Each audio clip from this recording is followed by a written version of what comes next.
Assalamualaikum warahmatullahi wabarakatuh. Perkenalkan nama saya Taskia Yoga Rahman dari kelas A dengan presensi 38 dengan NIM 1410620011. Di sini saya akan mempresentasikan mini skripsi kualitatif saya yang berjudul Pola Komunikasi Ketua Posyandu Garuda Perumahan Bumi Sentosa Cibinong pada Kinerja Para Kader dalam Menjalankan Program. Yang pertama ada bab 1 yaitu pendahuluan.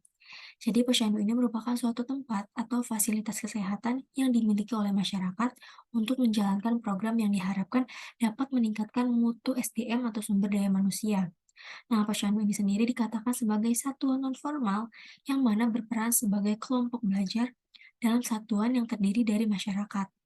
Nah, kadar posyandu di sini disebut sebagai fasilitator, yang mana fasilitator itu bertugas untuk bisa memberikan motivasi dan petugas yang memberikan penyuluhan serta pelayanan kesehatan. Nah, posyandu itu rata-rata memiliki anggaran namun bekerja secara sukarela. Jadi dalam penelitian ini, peneliti akan meneliti bagaimana Ketua Posyandu Garuda Bumi Sentosa Cibinong pada kinerja para kader dalam menjalankan program walaupun bekerja secara sukarela. Jadi bagaimana peran ketua ini memimpin para kader posyandu untuk bisa tetap bersedia meluangkan waktunya bekerja secara sukarela dan tanpa dibayar. Jadi penelitian ini akan bertujuan untuk mengetahui pola komunikasi ketua posyandu Garuda Perumahan Bumi Sentosa Cibinong terhadap kinerja para kader dalam menjalankan program.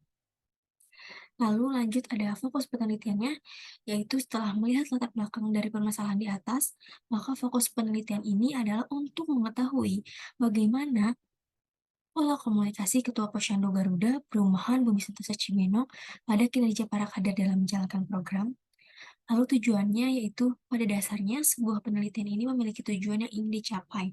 Jadi tujuan dari penelitian ini adalah untuk mengetahui pola komunikasi Ketua Posyandu Garuda Perumahan Bumi Sentosa Cibinong pada kinerja para kader dalam menjalankan program.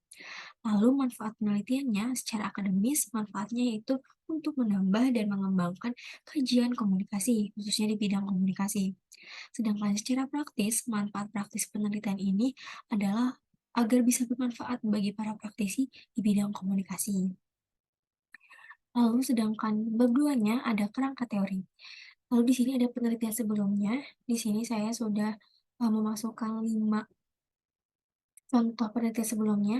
Di sini ada judul-judulnya. Yang pertama ada pola komunikasi pemimpin organisasi dalam meningkatkan motivasi kerja anggota di LPM, yaitu Lembaga Pers Mahasiswa Inovasi Unstrat. Lalu yang kedua ada pola komunikasi organisasi dalam meningkatkan kualitas pelayanan di kantor Kecamatan Long Irang, Kabupaten Kutai Barat. Dan yang ketiga ada pola komunikasi Ketua Jurusan Manajemen Pendidikan Islam FITK UIN Sunan Kalijaga. Yang keempat, ada pola komunikasi dalam proses pembelajaran di masa COVID-19, dan yang kelima, ada pola komunikasi organisasi dalam pengembangan program studi ilmu komunikasi Fakultas Ilmu Sosial dan Ilmu Politik Universitas Islam Negeri Raden Fatah Palembang. Lalu di sini ada konsepnya. Konsep dari penelitian ini adalah komunikasi organisasi. Komunikasi organisasi itu sendiri merupakan suatu proses yang sifatnya disiplin yang memiliki manfaat untuk mengambil sejumlah arah agar menjadi merata. Dalam pengertiannya, komunikasi komunikasi organisasi ini dapat dibagi menjadi dua, yaitu definisi fungsional dan definisi interpretatif. Menurut buku Fowles, DF, dan ACR 2020. Dan variabel yang digunakan dari penelitian ini adalah pola komunikasi. Selanjutnya memasuki bab 3, ada metode penelitian, yaitu yang pertama ada pendekatan penelitian. Pendekatan penelitian ini eh, dilaksanakan dalam penelitian yang dikaji menggunakan pendekatan yang bersifat kualitatif. Lalu di sini ada jenis penelitian.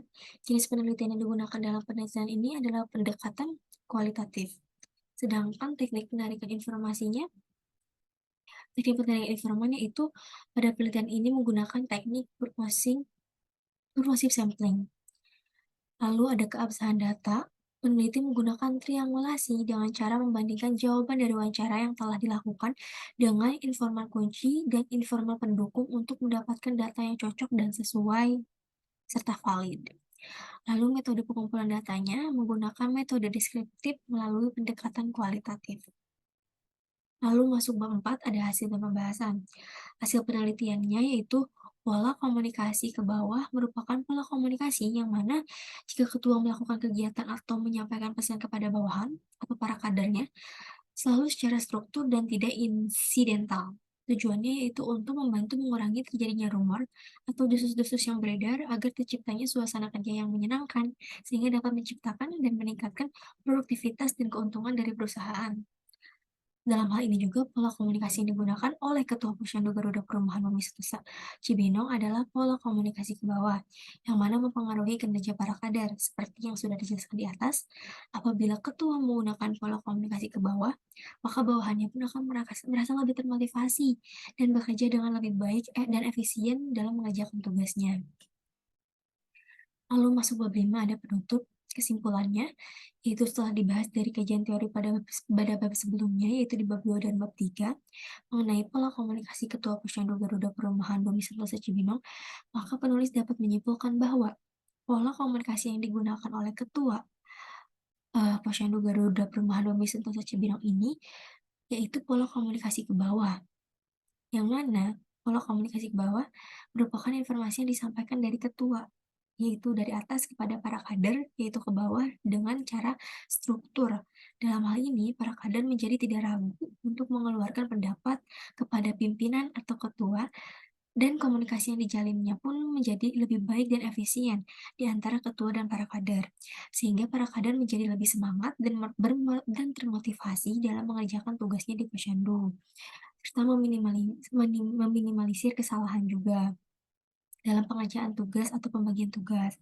Dengan begitu, maka pola komunikasi dari ketua Ketua Posyandu Garuda Perumahan Bumi Sentosa Cibodas ini adalah pola komunikasi ke bawah yang mana mempengaruhi kinerja para kader dalam menjalankan program.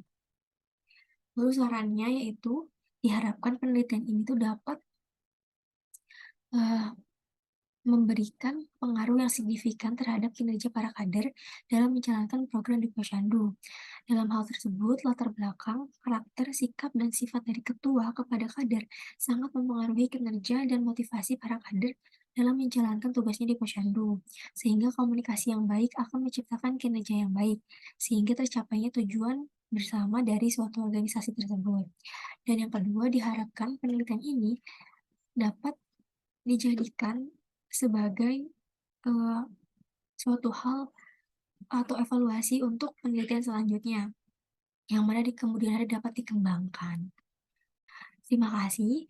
Mohon maaf atas segala kesalahan. Wassalamualaikum warahmatullahi wabarakatuh.